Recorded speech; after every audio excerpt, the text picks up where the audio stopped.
दिल्ली के जंतर मंतर पर हुए बड़े आंदोलन के बाद अब देश में एक बार फिर आंदोलन की सुगबुगाहट तेज होती दिखाई दे रही है।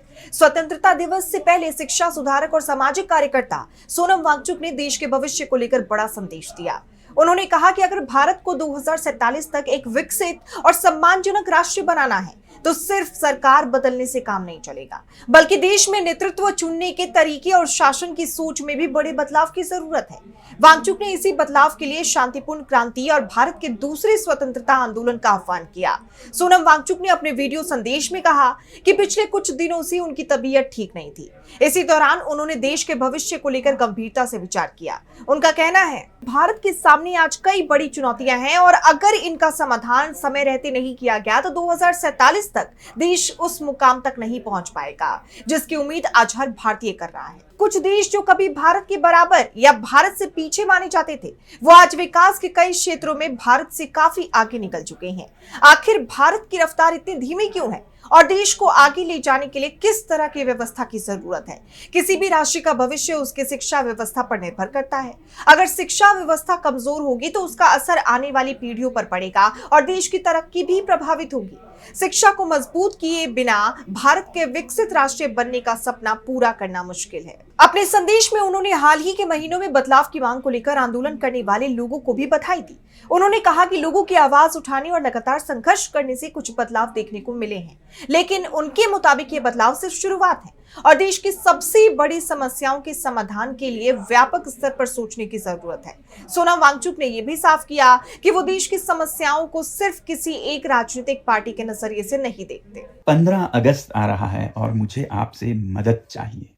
साथियों, पिछले दिनों मैं जरा बीमार रहा और बिस्तर पर बैठा सोचता रहा अपने देश के बारे में, देश के भविष्य के बारे में, और जितना सोचता उतना ही निराश होता रहा।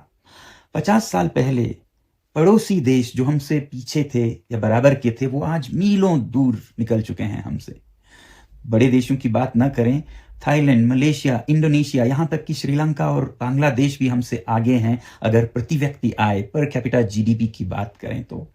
और अगर ऐसा ही चलता रहा तो 2047 में हम विकसित देश नहीं बल्कि दुनिया के बाजार में मुंह दिखाने लायक भी नहीं रहेंगे। आप लोगों को मैं बधाई देना चाहता हूं एक तरफ कि आप लोगों ने परिवर्तन चाहा, बदलाव चाहा, पिछले 2 महीनों में आंदोलन किए और बदलाव आया भी। शिक्षा मंत्री ने इस्तीफा दिया, मगर जो अगले शिक्षा मंत्री आए उनसे भी कोई चमत्कार होता नहीं दिखता, और जब तक शिक्षा पिछड़ी रहेगी देश का भविष्य भी पिछड़ा ही रहेगा। उनका कहना है कि अलग अलग राज्यों में अलग अलग दलों की सरकारें रही हैं और कई मौकों पर विरोध की आवाजों को दबाए जाने के आरोप भी सामने आए। इसलिए उनके मुताबिक ये मामला सिर्फ किसी एक पार्टी या सरकार का नहीं बल्कि व्यवस्था से जुड़ी एक बड़ी समस्या का है। यानी वांगचुक का सवाल किसी एक राजनीतिक दल से ज्यादा उस पूरी व्यवस्था को लेकर है जिसमें जनता अपने प्रतिनिधियों का चुनाव करती है और फिर वही प्रतिनिधि देश की दिशा तय करते हैं। उनका मानना है कि अगर नेतृत्व का चुनाव सही तरीके से नहीं होगा तो सरकार चाहे किसी भी पार्टी की हो, जनता की कई मूल समस्याएं बनी रह सकती हैं। अपने संदेश में सोनम वांगचुक ने 2012 और 13 के भ्रष्टाचार विरोधी आंदोलन को भी याद किया। उन्होंने कहा कि उस आंदोलन के बाद देश की राजनीति में बड़ा बदलाव जरूर आया, लेकिन भ्रष्टाचार और अन्य समस्याएं पूरी तरह खत्म नहीं हुई। उनके मुताबिक समय के साथ भ्रष्टाचार और अन्याय ने अपना रूप बदला है और कई मामलों में समस्याएं पहले से ज्यादा गंभीर दिखाई दे रही है। यही वजह है कि वांगचुक अब सिर्फ राजनीतिक बदलाव की बात नहीं कर रहे बल्कि नेतृत्व चुनने की प्रक्रिया पर सवाल उठा रहे हैं। सरकारों को बदलने की बात अगर हम करें तो 2012-13 में एक सरकार को भ्रष्टाचार के आंदोलन में हमने बदल दिया, एक नई सरकार आई, मगर फिर आज 12 साल बाद भ्रष्टाचार और अन्याय ने रूप बदल लिया है, मगर उससे भी 2 गुना 3 गुना बड़ा होकर हमारी आंखों में घूर रहा है, हमें डरा रहा है। तो एक बहुत बड़ा परिवर्तन चाहिए, एक क्रांति चाहिए, एक पीसफुल रेवोल्यूशन चाहिए इस देश में, ताकि हम सही नेताओं को आगे बढ़ा सकें, क्योंकि सबसे बड़ी कमी हमारे नेतृत्व को चुनने में रही है। जब तक नेता सही ना हो तो पूरा देश गलत रास्ते पे चलेगा। उनका कहना है कि देश को आगे ले जाने के लिए बहुत बड़े बदलाव की जरूरत है, लेकिन ये बदलाव हिंसा या अराजकता के रास्ते से नहीं बल्कि शांतिपूर्ण तरीके से होना चाहिए। वांगचुक ने इसे शांतिपूर्ण क्रांति का नाम दिया। उनका मानना है कि देश को सही दिशा में ले जाने के लिए ऐसे नेतृत्व की जरूरत है जो निस्वार्थ हो, निर्भीक हो और जिसके चरित्र पर सवाल न उठे। उनके मुताबिक देश की सबसे बड़ी चुनौतियों में से एक सही नेतृत्व का चुनाव है। अगर नेतृत्व मजबूत और ईमानदार होगा तो देश की नीतियों और व्यवस्था में भी सकारात्मक बदलाव लाया जा सकता है। इसी सोच के साथ सोनम वांगचुक ने देश के लोगों से एक खास अपील की। उन्होंने कहा कि हर व्यक्ति अपने क्षेत्र में कम से कम एक ऐसे व्यक्ति का नाम सुझाए जिसे वो देश का नेतृत्व करने योग्य मानता हो। लेकिन यहाँ वांगचुक की शर्त भी काफी महत्वपूर्ण है। वो सिर्फ पढ़े लिखे या बड़े पदों पर बैठे लोगों के नाम नहीं चाहते, वो ऐसे लोगों की तलाश कर रहे हैं जो निस्वार्थ हो, निर्भीक हो, ईमानदार हो और समाज के लिए काम करने का जज्बा रखते हो। यानी ऐसे लोग जो सिर्फ सत्ता हासिल करने के लिए नहीं बल्कि देश और समाज के हित में काम करने की सोच रखते हो। वांगचुक का कहना है कि वो देश भर में ऐसे लोगों को एक मंच पर लाना चाहते हैं जो राष्ट्रीय हित में सोचते हैं और बदलाव के लिए काम करना चाहते हैं। इसके लिए वो आने वाले समय में अलग अलग राज्यों और शहरों का दौरा करने की योजना भी बना रहे हैं। इस दौरान वो लोगों से सीधी बातचीत करेंगे, उनकी समस्याएं समझेंगे और देश के भविष्य को लेकर उनकी राय जानेंगे। उनका उद्देश्य ऐसे लोगों की पहचान करना है जो मिलकर भारत के भविष्य की नई रूपरेखा तैयार करने में योगदान दे सके। वांगचुक के मुताबिक देश को सिर्फ आलोचना करने वाले लोगों की नहीं बल्कि समाधान देने और उसे जमीन पर उतारने वाले लोगों की जरूरत है। सबसे बड़ी बात तो यह है कि अपने सोशल मीडिया संदेश के आखिर में सोनम वांगचुक ने लोगों से भारत का दूसरा स्वतंत्रता आंदोलन शुरू करने का आह्वान किया। हालांकि उन्होंने इसे पूरी तरह शांतिपूर्ण आंदोलन के तौर पर पेश किया। उनका कहना है कि देश में बदलाव की लड़ाई लोकतांत्रिक और शांतिपूर्ण तरीके से लड़ी जानी चाहिए।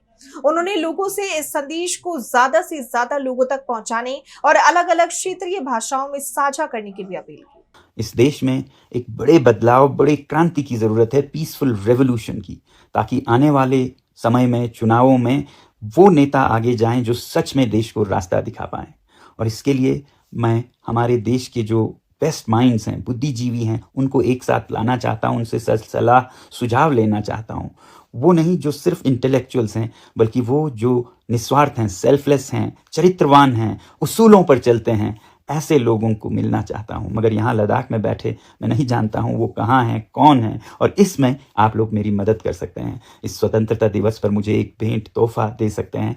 ऐसे नाम सुझाएं आप जिन्हें आप जानते हों और ऐसे गुण रखते हों और आगे जाकर जो हमारे देश का एक नया नक्शा बनाने में मदद कर सकें। और इनके साथ मैं आप लोगों का सुझाव लेने के लिए आपके राज्य में, आपके शहरों में भी आना चाहूँगा। तब तक के लिए धन्यवाद। स्वतंत्रता दिवस की बधाई और जय हिंद। यानी वांगचुक चाहते हैं कि ये विचार सिर्फ सोशल मीडिया तक सीमित ना रहे बल्कि देश के अलग अलग हिस्सों तक पहुंचे और लोग इस पर चर्चा करें। अब सबसे बड़ा सवाल ये है कि सोनम वांगचुक के इस आह्वान का देश की राजनीति और समाज पर कितना असर पड़ता है। क्या लोग उनके बताए तरीके से नए नेतृत्व की तलाश शुरू करेंगे? क्या अलग अलग राज्यों में ऐसे लोगों के नाम सामने आएंगे जिन्हें जनता भविष्य के नेतृत्व के तौर पर देखना चाहती है? और क्या पहल आगे चलकर किसी बड़े आंदोलन का रूप लेगी? फिलहाल इतना साफ है कि स्वतंत्रता दिवस से ठीक पहले सोनम वांगचुक ने देश के सामने एक बड़ा सवाल रख दिया। उनका संदेश सिर्फ सरकार बदलने की बात नहीं करता बल्कि नेतृत्व, शिक्षा, भ्रष्टाचार और व्यवस्था में व्यापक बदलाव की जरूरत पर जोर देता है। अब देखना होगा कि उनका ये आह्वान लोगों के बीच कितनी जगह बनाता है और क्या शांतिपूर्ण क्रांति की ये पुकार आने वाले दिनों में किसी बड़े जन आंदोलन की नींव रखती है। और सबसे बड़ी बात ये भी है कि वांगचुक ने देश में बदलाव की बात भी कही है, यानी सत्ता परिवर्तन की। उन्होंने साफ साफ कह दिया है कि 2047 तक भारत को सम्मानजनक और विकसित राष्ट्र बनाने के लिए निस्वार्थ, निर्भीक और चरित्रवान लोगों को आगे लाना होगा। यानी अभी जो लोग सत्ता में बैठे हैं उनसे जनता त्रस्त हो चुकी है। फिलहाल वांगचुक के बयानों के बाद एक बार फिर सवाल उठने लगे हैं कि क्या देश में जल्द आंदोलन होने वाला है और बीजेपी की छुट्टी होने वाली है।